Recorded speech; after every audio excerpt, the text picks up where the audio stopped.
Yeah, hello scrappers. Hope everybody's staying warm. I know I am. I've been out picking up quite a bit of scrap this week, but go out in the morning, pick it up, bring it home and spend all day unloading it. Yeah, a couple of those I should have videoed, but I didn't. But the guy I used to work with had me come over and he told me he had one of those big totes full of aluminum cans. So I thought, well, I'll just, instead of dragging his tote over here and have to take it back, I thought I'll just, use one of my bins there. And it filled it all but about a foot to the top, and there's still cans in there. So as soon as I get this dumped today, then I'll be able to transfer the rest of those cans over. But there's a lot of leaves and stuff like that in there too. So the wife went through a lot of that, got that in there. So take this in. I think that's the fullest it's ever been. I think I've had this thing full 3 or 4 other times. So normally it's just over 100 pounds, but like I said, this is the fullest it's ever been. So I'm guessing around 120 pounds. Maybe 130, because there are some crush cans down in there.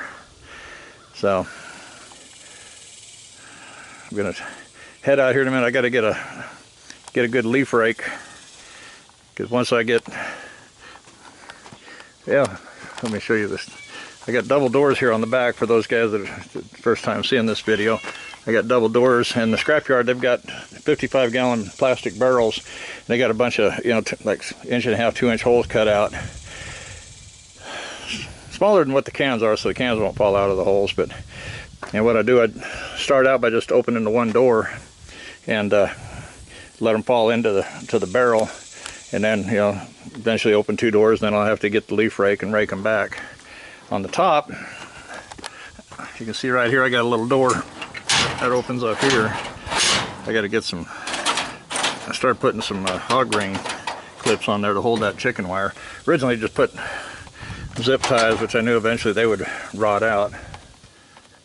I kind of wish I would have put a door at the other end on top, because they get piled here and nothing down there. So it would help having a door on the other side if anybody wants to build one of these things. And I measured, how wide the Colorado was, so I made it just wide enough to fit in between the wheel wells, about an inch less. Give me a little wiggle room. I got it close to the back of the tailgate, which I still got a little bit of room here. I could have made it a little longer. And then it's just out of old bed frames is what I used for the angle iron.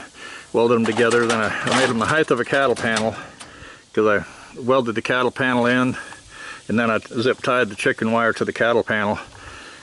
So that's the way I built it anyway. So we're going to take it in and get it sold. I'm not sure what cans are bringing. Taking these down to Chickasha, wash top, pipe, and steel. They usually don't pay very good on their metals and stuff, so, but they're only 15 miles from the house, and we got to go to Chickasha and get some stuff anyway. So run down there, get it done. It's just amazing how few scrapyards take cans anymore too. A lot of them don't fool with them. And it could be because people drank out of them and handled them a lot and stuff like that, and COVID and all that good stuff. So anyway, we're gonna get this on down the road, and I'll resume this video when I get the sales ticket. So see you in a bit. Well, scrappers, we're back from the scrapyard.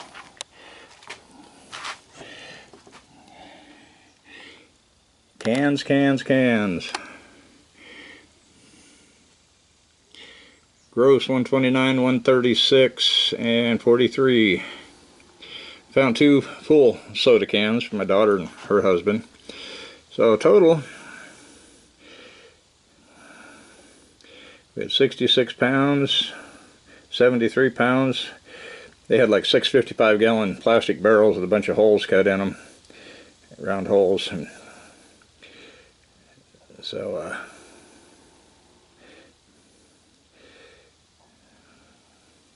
I guess it weighed, I don't know.